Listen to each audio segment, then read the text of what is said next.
We've been doing this thing, and we're going to keep doing this thing. We like it. We're going to spin the wheel to talk about a member of the Local 53. It's important as we get ready for training camp, which is coming sooner than you think.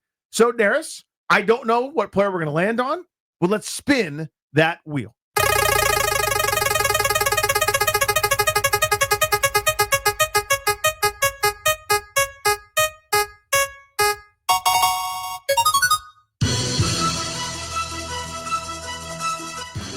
Robinson on 2nd and 1. He's got the first down and more at the 20, 10, 5, touchdown! Brian Robinson! Struggled against it all year long. Another run. Robinson, not going to stop him. Robinson, touchdown. Commanders. Need a half a yard for the first down. And into a crowd. Robinson comes out of the crowd. Brian Robinson Jr. inside the 20 of the Giants. Now that was a magic trick. Robinson walks in. Touchdown, Washington. Brian Robinson, running back for your Washington 53 Tubs. An interesting subject here this offseason. Very interesting. For a lot of folks. Now, I don't know if he was responding to you or responding to somebody else. I have no idea when he was tweeting about keeping the same energy. I don't know if he was talking to me or whatever. But this is a fascinating case. 3 straight years has been between 733 and 799 yards. 797 as a rookie.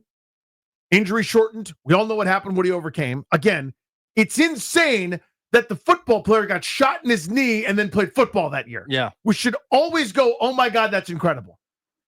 I like that guy personally. That is a tough, nasty son of a gun. I want that dude on my side in a bar fight, in a dark alley, on my roster. There is a place for Brian Robinson. But we're now kind of at the point where we go, don't we know what this is with him as a running back? And don't we want something else, maybe? That's how I feel. Although last year, career highs in rushing yards, 799.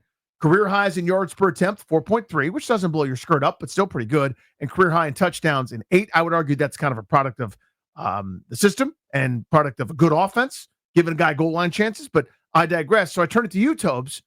Where are we at on Brian Robinson? Yeah, I like Brian Robinson, the guy. I have no issue with him. But I think having him as your lead back is not something I would do. He's more so my power back if I were building this offense. I want someone who's extra explosive, someone that when I'm running a read option, the way that I see it in my mind is Jaden gets played by the defensive end. They don't want him to get outside. You hand it off to the running back, and he breaks one tackle, and he's gone for 70 yards. And that's not going to happen with Brian Robinson. And he's been solid. He was solid last year, but he's nothing more than that to me, Danny. And I want something special at the running back position because for so long, basically the entire second half of last season, the running game was non-existent. You've talked about this ad nauseum, saying that what they were able to do was kind of an anomaly by playing ball control football without a traditional run game. And they did that because you've got a special quarterback. But I'd like to get back into being able to turn around and hand the ball off and take a little bit off of Jaden's plate so that when you need him to be special, he can still be special, but you're not always relying on that. And so for having Brian Robinson as your lead back, I'm not totally on board with that. He had some good moments last year. Like I thought he was really good in that Tennessee game. Remember, first time he touches the ball, he goes for 40 yards and a touchdown. He went 16 for 103. But if you go past that game in New Orleans, 21 for 65. Against Philly the second time out, 10 for 24.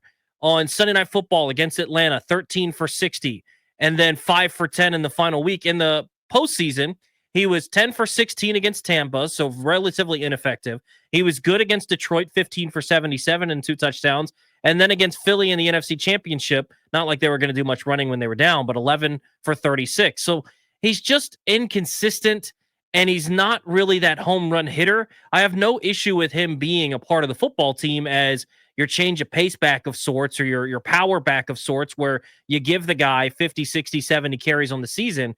But where you have this dude be your lead back with 187 carries, I'm not as on board with that. But we'll see. Maybe the improved offensive line, maybe he can get more holes to work with. But at times last year, it felt like he was running a little bit too timid for my liking. But it almost felt like in that Atlanta game when they put in Chris Rodriguez as a change of pace. You could sort of see the burst and the difference. So where was that is what I'm asking. So for me, God, it just sounds like I'm beating up on the guy. And I don't mean to do that at all. I just don't think he's got a great vision. I don't think he's got the quicks or the burst or that jump cut or that quick change that I care about and value so much in my running backs. Yeah. The previous regime and this one clearly feel differently. They have prioritized this multiple times over. So what they see and what I see are very different things. And obviously they know more than I do. That's not, well, both, even the incompetents that were bad at this know more than I do. I just don't, it doesn't excite me. Watching what feels like holes that are missed. Watch obvious avenues that I can see on television go, oh, if you just, damn it, 2-yard gain. Whereas if you cut, if you had some juke, if you had some wiggle, you could have done more. Now, there's still value for him where it's got to go off tackle. I need my 1.5 yards, and damn it, he's getting 3 because he's carrying three piles of bodies with him. I still want him on my team. I'll do my goal line plunge with him or fake the goal line plunge with him or my and one with him. He's going to play for me. I'm not doing 200 carries. He will not lead my team in carries. And they don't seem to want to move on. They don't seem to value the thing that I value. It's not as if he hasn't had good games. He has. You heard the highlights that I think it was a 4th and 1 against the Giants where he goes into a pile, comes out of it for the 40-yarder. Otherwise, it's, 16 for 60. Otherwise, it's a lot of, these pedestrian kind of plotting games where I know you've got to make defenses susceptible. I know you've got to make defenses, the way it was explained to me years ago, Tobes, is in a boxing match, there's nothing sexy about a jab to the belly, right? You don't get the knockout. You don't score the knockout that way. I mean, occasionally you see like Oscar De La Hoya get punched in the kidney and go down like a ton of bricks. But for the most part, very rare. The body blow is the thing that just annoys you. And it annoys you. And you cover, and you cover, and you cover, and you cover, but you got to respect it. And that's when that Mike Tyson tiger uppercut knocks you on your ass. Mm-hmm. That's when the play action happens. This was the Gibbs philosophy. He's sitting there cackling, loving it when Gerald Riggs would run for 2.8 yards per carry in a game because he knows he's a pain in the butt to tackle. He knows that you've got to account for it. Otherwise, he slips through. So I understand the pathology. It's just not for me. I wanted them so badly to do better. And they didn't. Or do something different, at least. Go down a different track. And they didn't. They passed up every opportunity you'd have. I'm not saying you had to sign J.K. Dobbins. And maybe Jacoski Merritt is the guy. Yeah. And maybe we just don't know it yet. But I just can't sit there and count my chickens on the 7th round. Exactly. You can't count on a 7th rounder. And to me, going into the draft, they were one weapon shy. Didn't really matter what we went with, whether it was a true number 2 receiver, because Debo's kind of that weapon, whether it was maybe a vertical seam stretching tight end or an explosive running back. And I think after they left the draft, like you said, maybe Ja'Cory Crosby-Merritt is this guy, but I'm not going to count on the 7th rounder right away. I still feel like they're that. I still feel like they're a weapon shy. But maybe they're looking at it saying, we didn't create enough holes for him. We didn't create enough push in the run game. And saying, look at the offensive line now, where you go across that unit, assuming Sam Cosmi's healthy when he comes back. You're looking at Laramie Tunsil, who's plus at left tackle. Now, he's not a road grader, but he's a good pass blocker. You look at left guard, you're looking at Brandon Coleman, who I think can be a really good run pass or run blocker. I think he can really move the pile there. Tyler Biadasz is a plus. Sam Cosmi's a plus. I think as time goes on, Josh Connerly is going to be a plus. Suddenly, you've got a good offensive line. Maybe they're looking at it saying, it wasn't necessarily that Brian Robinson was great last year or anything, but we don't have to upgrade the running back position if we upgrade the offensive line.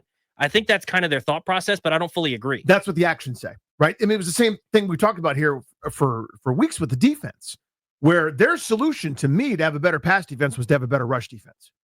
It's like that old saying, like if you can't stop anybody, try to outscore them, and that's how you help your defense. Yeah. Make teams one-dimensional. That seems to be the fix. Is Coleman's now a guard? Enter Tunsil and enter Connerly. That's how the run game gets better. Because your run game is always going to be based off of Jaden Daniels and action.